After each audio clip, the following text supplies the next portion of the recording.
తల్లిదండ్రులు కావాలనుకునే మీ కలని నిజం చేసుకోండి. ఆర్థిక స్థితికి అనుకూల పద్ధతిలో మామ్ ఐవీఎఫ్ తో.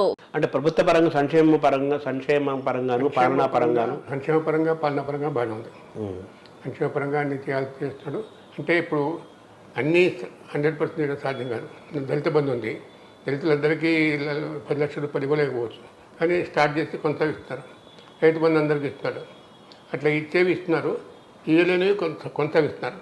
మొత్తం సంక్షేమ పథకాల్లో తెలంగాణ మొదలు ఉంటుంది దేశం మొత్తం మీద. అంటే ఈ దళిత బంధు అనేది దేశవ్యాప్తంగా కూడా చాలా పేరొచ్చిన స్కీమ్ గాను, జాతీయ నేషనల్ గవర్నమెంట్ కేంద్ర ప్రభుత్వం మిగతా రాష్ట్రాల్లో కూడా ఇది ఇంప్లిమెంట్ చేయాలనే ఒక అంతగా దళిత బంధు సక్సెస్ అయిందని అని అంటుంటారు. అది ఎంతవరకు వాస్తవం సార్? దళిత బంధు పర్సే ఒక కాన్సెప్ట్ ప్రకారం చాలా మంచి కాన్సెప్ట్, కానీ ఇంప్లిమెంట్ చేయడం సాధ్యం కాదు. మందికి పూర్తిగా 10 లక్షల రూపాయలు ఒక్కొక్క కుటుంబానికి ఇవ్వాలంటే, దేశం మొత్తంగా ఇవ్వాలంటే సాధ్యం కాదు, బడ్జెట్ సరిపోతుంది. అది దశల వారీగా ఇంప్లిమెంట్ చేయాలి. ఈయన కూడా అంతే చేస్తాడు, సంవత్సరానికి ఇంత ఇంప్లిమెంట్ చేస్తాడు. నియోజకవర్గానికి కొంతమంది చొప్పున 1000 మంది ఒక నియోజకవర్గం అని చెప్పి లెక్కేసుకొని చేస్తున్నారు. అది కూడా అంత సాధ్యం కాదు, తేలిక కాదు. కానీ ఇమాజినేటివ్ స్కీమ్ ఇది. దళిత కుటుంబాల్లో వాళ్ళకి ఎంపవర్ చేయడానికి మంచి స్కీమ్ అది. 10 లక్షలు పెట్టుబడి పెట్టి వ్యాపారం పెట్టుకుంటే వాడు ఎప్పటికల్లా ఒక్క దెబ్బతోనే దారిద్ర్యకి రేఖకి దేగుకు వస్తారు. దరిద్రం పోతుంది వాళ్ళ కుటుంబానికి. కర్ణాటక మిగతా రాష్ట్రాలు కూడా ఆలోచిస్తున్నాయి కదా. ఇది కాక గురుకుల విద్యా సంస్థలు పెట్టారు, దాదాపు 1000 దాకా పెట్టారు. దాంట్లో దళితులకి 600 దాకా ఉన్నాయి. ఇవి చాలా ప్రామినెంట్ రోల్ ప్లే చేస్తున్నాయి. దళితులకి, ముస్లిమ్స్కి, బీసీలకి, ట్రైబల్స్కి, ఈ 4 వర్గాలకి గురుకుల విద్యా సంస్థలు పెట్టి మంచి విద్యాభ్యాసం చేస్తారు. అది గొప్ప విజయం. అది తెలంగాణ రాష్ట్ర సమితి ఆధ్వర్యంలో. దానివల్ల చాలా ప్రయోజనం జరుగుతుంది. ఇరిగేషన్ ప్రాజెక్ట్స్ అవన్నీ కూడా వాళ్ళు అంటే ఇక్కడ భూమి తెలంగాణ ఒకప్పుడు భూమి చాలా తక్కువ రేటు ఉండేది, ఇప్పుడు కోట్లలోకి వెళ్ళిపోయింది కదా. అది భూమి కొంత ఆర్టిఫిషియల్ హైక్ ఉంటుంది. ఇరిగేషన్ ప్రాజెక్ట్కి భూమి ధరలకి సంబంధం లేదు. దానికి ఇరిగేషన్ ప్రాజెక్ట్స్ ఉన్నాయి, వివాదాస్పదమైనవి. కాళేశ్వరం ప్రాజెక్టు వివాదం ఉంది. ఒకళ్ళు అది వైట్ ఎలిఫెంట్ అంటారు, ఒకటి ప్రయోజనం అంటారు. It depends on whom you ask. అడిగిన వాడు ఎటు ఉన్నాడని దాని బాగా ఉంటుంది. 2 వాదాల్లో గట్టిగా కనిపిస్తాయి మనకి చెప్పడం. ఇప్పుడు మహబూబ్ నగర్ ప్రాజెక్టు ఒక పంపుతోనే మొదలుపెట్టారని ఆంధ్రజ్యోతి బ్యానర్ వేస్తుంది. ఒక పంపే మొదలవుతుంది, దాని తర్వాత మిగతా పంపులు వస్తాయని కేసీఆర్ అంటున్నాడు. అన్ని వివాదాస్పదమైనవి అవన్నీ ఇరిగేషన్ ప్రాజెక్ట్ చెప్పడం. అంటే ఈ వాటర్ ప్రాజెక్ట్స్ రావడం వల్ల తెలంగాణ కూడా గోదావరి జిల్లా లాగా ఒక సస్యశ్యామలమైన అనేది అంటున్నారు కదా. అందులో మీరు గమనించిన వాస్తవాలు ఏంటంటే? అంటే ఇంకా కాలేదు, అవుతుంది. ఇప్పుడు తెలంగాణ పీఠభూమి ఎత్తు మీద ఉంది, నదులు కింద నుంచి పోతున్నాయి. లిఫ్ట్ ఇరిగేషన్ ఒకటే పాసిబుల్. లిఫ్ట్ ఇరిగేషన్ చేసుకోవాల్సిందే. ఎంతో చేసుకోవాలి. ఇప్పుడు కాళేశ్వరం కిందికి పోయి పైకి రావడం కష్టమా, లేదా అక్కడ మేడిగడ్డ గడ్డ ప్రాజెక్ట్ కట్టాల్సిన అనేది వివాదాస్పదమైనది. ఈ వివాదాలతో ఇవ్వకపోతే లిఫ్ట్ ఇరిగేషన్ అనే స్కీమ్ ఉంది, పాసిబుల్. అది ఒకటే చేయాలి, అదే చేస్తున్నారు. లిఫ్ట్ ఇరిగేషన్ వేరే మార్గం లేదు కదా. కృష్ణా నుంచి అయినా గోదావరి నుంచి అయినా లిఫ్ట్ ఇరిగేషన్ చేసుకోవాల్సిందే. ఎందుకంటే ఎత్తు మీద ఉన్నాం మనం, నదుల కింద నుంచి పోతున్నాయి. తర్వాత ఇప్పుడు ఈ పిఆర్ఎస్ తీసుకొని ఆయన జాతీయ పార్టీగా కేసీఆర్ టీఆర్ఎస్ని మలిచిన తర్వాత ఇప్పుడు ఆయన జాతీయ రాజకీయాలకు వెళ్తారని, ఢిల్లీకి వెళ్తారని, కేటీఆర్ని ముఖ్యమంత్రి చేస్తారని అని కూడా మనం వింటున్నాము. దీన్ని ఎలా చూస్తున్నారు సార్ మీరు? ఢిల్లీ పోవాలంటే ఢిల్లీలో ఏదైనా పొజిషన్ ఉండాలి. ఏ పొజిషన్ లేకుండా ఉండే వ్యక్తి కాదు కేసీఆర్. ఏదో పొజిషన్ ఉండాలి. ఏం లేకపోతే ముఖ్యమంత్రినే ఉంటాడు. కేసీఆర్ చేయరు. కేటీఆర్ చేయాలంటే ఈయనకి వేరే పొజిషన్ ఉండాలి, ఆల్టర్నేటివ్ పొజిషన్. పవర్ఫుల్. ఏ పొజిషన్ లేకుండా మొత్తం ఇంట్లో కూర్చొని కేటీఆర్ రాజ్యం అప్పచెప్పడం, అది మాత్రం నా అభిప్రాయం. కేటీఆర్ ముఖ్యమంత్రి కావాలంటే జాతీయ స్థాయిలో ఏ ఉప ముఖ్యమంత్రి ఉప ప్రధాన పదవో ఇంకేదైనా పదవో రావాలి కేసీఆర్కి. లేకపోతే ఇక కేసీఆర్ హైదరాబాద్లో ఉంటాడు, ముఖ్యమంత్రిగా ఉంటాడు. బీఆర్ఎస్ పార్టీకి ఉన్న బలాలు ఏంటి అనుకుంటున్నారు సార్ మీరు? బీఆర్ఎస్ పార్టీకి అర్థంగా ఏం బలం లేదు. తెలంగాణనే ఒక రోల్ మోడల్ చూపిస్తున్నారు. తెలంగాణ మోడల్ తెలంగాణ ఆచరిస్తుంది, దేశం అనుసరిస్తుంది అని నినాదాలు చేస్తున్నారు. అది ఎంతవరకు కరెక్ట్ అనేది వేరే విషయం. కానీ తెలంగాణకి మించి బియాండ్ తెలంగాణ బీఆర్ఎస్ కానీ ఏం లేదు. మహారాష్ట్ర కూడా హడావుడి చేస్తారు. పాత హైదరాబాద్ మహారాష్ట్ర ప్రాంతంలో కొంత హడావుడి చేస్తారు. అక్కడ ఒక 2 సీట్లు వస్తాను తెలియదు. అంత పెద్ద ఇంపాక్ట్ ఉంటుందని నేను అనుకోవట్లే. అంటే మీ పరిశీలన ప్రకారం జాతీయ స్థాయిలో ఇంపాక్ట్ ఉంది. ఇప్పుడు ఇండియా ఏర్పడిన తర్వాత, కూటమి ఏర్పడిన తర్వాత కాంగ్రెస్ నాయకత్వం అంటలేదు.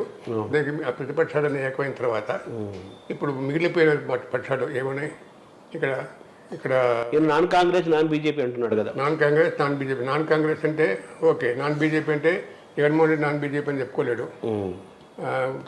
నవీన్ పట్నాయక్ ఇంత రాడు, తటస్థంగా ఉన్నారు, తటస్థంగా ఉంటాడు. ఈయన థర్డ్ పార్టీ అంటే ఈయన వైఎస్ ఇద్దరు మిగులుతారు, ఎవరు మిగులుతారు? అదే అంటే మీరు చెప్పినట్టుగా ఏంటంటే జాతీయ రాజకీయాల్లో ప్రభావితం చేసేంత పరిస్థితి బీఆర్ఎస్ లేదంటున్నారు. ఉన్నవి 19 సీట్లు ఇక్కడ. అవును, ఎన్నో వస్తాయి స్థానాలు. అవును. అయితే స్థానికంగా తెలంగాణ రాష్ట్రం వరకు పార్టీ బలంగానే ఉంది.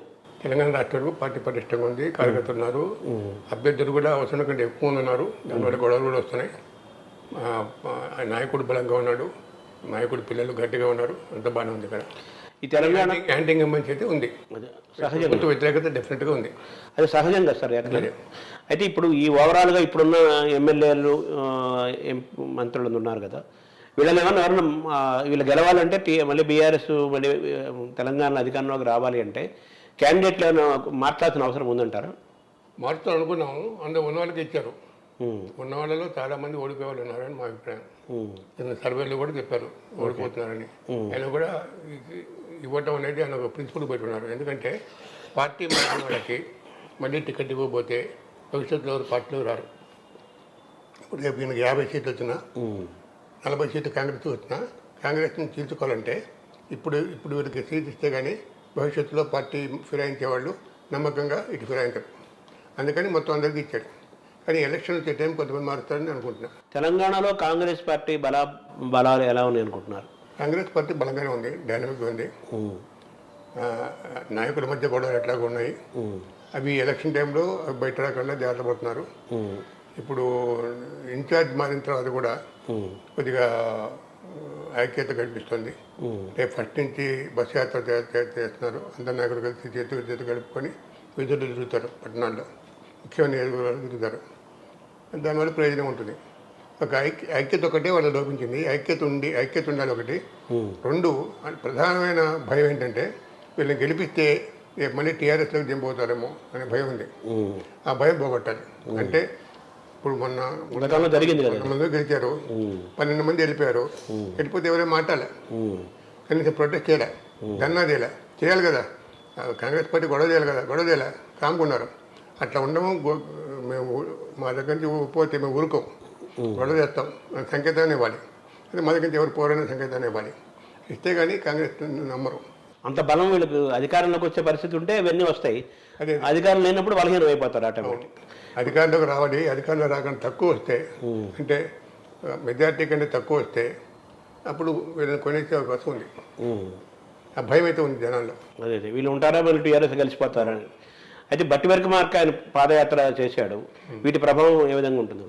బట్టి విక్రమార్క స్థిరమైన నాయకుడే.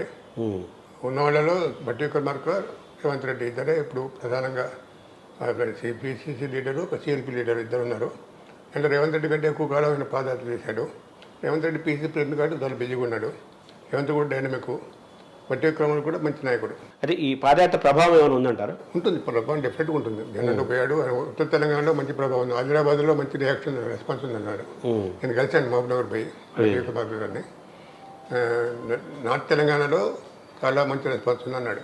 ఇప్పుడు రేవంత్ రెడ్డి మీద అనేక విమర్శలు ఉన్నాయి. వాళ్ళకే సరిగ్గా సరైన సంబంధాలు లేవు, వాళ్ళ మధ్య మీరు అన్నట్టుగా అనైక్యత చాలా ఎక్కువ ఉంది. రేవంత్ రెడ్డి ఈ పార్టీ కాంగ్రెస్కి రేవంత్ రెడ్డి వల్ల ఉండే లాభ నష్టాలు ఏంటి సార్? లాభాలు ఏంటి, నష్టాలు? రేవంత్ రెడ్డి డైనమిక్, దాంట్లో అనుమానం లేదు. Dynamic person. ఆయన అభిప్రాయ భేదాలు ఉన్నప్పుడు కూడా పరిష్కరించుకుంటున్నాడు. చాలామంది ఇళ్ళకి పోతున్నాడు, కలుస్తున్నాడు. వెంకటరెడ్డి పోయాడు, అలాగే జగ్గారెడ్డి ఇంటికి పోయాడు, అందరినీ కలుస్తున్నాడు. ఎవరైతే విభేదాలు వ్యక్తం చేస్తున్నారో వాళ్ళందరిపై ఇంట్లో కలిసి కన్విన్స్ చేసుకుంటున్నాడు. ఇంకా కొంతమంది చేసుకోవాలి. ఉత్తమ్ కుమార్ రెడ్డి కూడా కన్విన్స్ చేస్తున్నాడు. కన్విన్స్ కాలేదు కానీ కన్విన్స్ చేస్తున్నాడు. అది కేంద్ర నాయకత్వం, పిసిసి అధ్యక్షుడు, మన ఈ అబ్జర్వర్, ఈ మహారాష్ట్ర చెందిన నాయకుడు, వీళ్ళందరూ కలిసి చేయాల్సిన పని అది. నాయకత్వంలో విభేదాలు పరిష్కరించుకోవడం అనేది చాలా అవసరం. కానీ ఇప్పుడు ఉన్న నాయకుల్లో ఎవరిని పిసిసి అధ్యక్షుడు చేయాలంటే రేవంత్ రెడ్డి చేయాలని రాహుల్ గాంధీ నిర్ణయించుకున్నాడు. రాహుల్ గాంధీకి పూర్తి నమ్మకం ఉంది. రేవంత్ రెడ్డి మీద రాహుల్ గాంధీకి పూర్తి నమ్మకం ఉంది. ఇప్పుడు రేవంత్ రెడ్డి చంద్రబాబు మనిషి అనేది బలమైన ప్రచారం ఉంది. అలాగే నోటుకు ఓటు కేసు ఒకటి అది ఒకటి ఉంది, అవి నడుస్తున్నాయి. అలాగే ముఖ్యమంత్రి అభ్యర్థి ఎవరు కాంగ్రెస్కు అనేది కూడా ఒక పెద్ద ప్రశ్నగా మిగిలింది. వీటి ప్రభావం వీటిని ఎలా చూస్తారు? అంటే ఉన్నా కూడా రేవంత్ రెడ్డి ముఖ్యమంత్రి అభ్యర్థిగా ఉంటాడు. ముఖ్యమంత్రి అభ్యర్థిగా రేవంత్ రెడ్డి, బట్టి విక్రమార్క ఇద్దరు ఎవరొకరు అవుతారని అనుకుంటున్నాను. అభ్యర్థిగా ఇద్దరు అనుకుంటా. అధిష్టానం వరకు నిర్ణయం అది. అదే ఇప్పుడు కేసు అంటే కేసులు శివకుమార్ రెడ్డి మీద, శివకుమార్ డీకే శివకుమార్ మీద కేసులు ఉన్నాయి. ఆయన రిపీట్ చూపించుకున్నాడు. ఇప్పుడు గెలిపించాడు పార్టీని. ఇప్పుడు తెలంగాణ కూడా శివకుమార్ ప్రభావం ఉంది. ఆయనకు చూడమని చెప్పారు వాళ్ళు అధిష్టాన వర్గం కూడా. కాబట్టి కేసులు వేరు, పర్ఫార్మెన్స్ వేరు. కేసును బట్టి జనం ఓటేయట్లే. కేసులు ఉన్నాక జనం గెలిపిస్తారు. కేసులతో నిమిత్తం లేక జనం గెలిపిస్తారు. అవును, అది ఓటర్లు ఓకే. ఈ నోటుకు ఓటుకేసి ఇటువంటి రేవంత్ రెడ్డి గారి ప్రతిబంధకాలు అవ్వమంటారు రేపు లీగల్గా? అది చూడాలి. ఆ స్థాయికి ఎప్పుడు ఆ టైంకి అది ఉంటుందో పోతుందో, ఏ స్థాయిలో ఉంటుందో తెలియదు కదా. ఇప్పుడు కాంగ్రెస్ పార్టీ మీద ఉన్న ప్రధానంగా తెలంగాణలో ఉన్న ప్రధానమైన మీరు అబ్జర్వ్ చేసిన విమర్శలు మైనస్ పాయింట్లు ఏంటి సార్ మీరు చూసినవి? కాంగ్రెస్ పార్టీ మీద విమర్శ ఏంటంటే అసలు వీళ్ళు తెలంగాణ ఇచ్చినా కూడా ఇచ్చినట్టు నిరూపించుకోవాలి. ఇప్పుడు తెలంగాణ ఇచ్చిన వెంటనే, అంటే రాజ్యసభ తీర్మానం చేసిన వెంటనే, రాజ్యసభ తీర్మానం జరిగిన తర్వాత 15-20 రోజులు కేసీఆర్ ఢిల్లీలోనే ఉన్నాడు. ఈ 15-20 రోజుల్లోపు నిజామాబాద్లో మీటింగ్ పెట్టి సోనియా గాంధీ పిలిచి మేము తెలంగాణ ఇచ్చామని చెప్పుకుంటే అది వేరే రకం ఉండేది. They never try to own it up. అది పెద్ద ప్రధాన లోపం కాంగ్రెస్లో. దాని తర్వాత వీళ్ళు డిఫెక్ట్ అవుతుంటే వీళ్ళు నోరు కూర్చున్నారు, మాట్లాడలే, గొడవదేలే, అదొక లోపం. డిఫెక్ట్ అవుతారన్న భయం ఒకటి, ఈ ఎవరి నాయకత్వం బహునాయకత్వం ఒకటి, ఈ రెండు ప్రధాన లోపాలు కాంగ్రెస్కి. తెలంగాణలో కాంగ్రెస్ కొన్న బలహీనతలు అని చెప్పాలి సార్, వీక్ పాయింట్స్. అది వీక్ పాయింట్స్ ఇవే. ఒకటి డిఫెక్ట్ అవుతారన్న భయం ఒకటి, రెండు బహునాయకత్వం ఒకటి, మూడు తెలంగాణ ఓన్ చేసుకో. ఇప్పుడు ఓన్ చేసుకుంటున్నారు కానీ ఇద్దరు ఓన్ చేసుకుని వదిలేశారు. ఇంకా ఎన్నికలు 3 నెలలే ఉన్నాయి కదా సార్. అవును, అదే వీళ్ళు ఓన్ చేసుకున్న ప్రయత్నం వీళ్ళు మన బహిరంగ సభ జరిగిన పద్ధతి చూస్తే ప్రజలు కూడా కాంగ్రెస్ తో ఉన్నారని అర్థం. ఓవరాల్ గా రేపు ఎన్నికల్లో ప్రధానమైన పోటీ మీరు చెప్పిన దాన్ని బట్టి బీఆర్ఎస్ కాంగ్రెస్ మధ్యనే ఉంటుంది. ఎవరికి గెలుపు ఛాన్సెస్ ఎక్కువ అనుకుంటున్నారు సార్? అంటే BRS by virtue of being in పవర్లో ఉండబట్టి, నాయకత్వం పటిష్టంగా ఉండబట్టి వాళ్ళకి ఎక్కువ ఛాన్స్ ఉంటాయి. కానీ కాంగ్రెస్ గట్టి సవాల్ ఇస్తుంది, అదే గట్టి పోటీ ఇస్తుంది.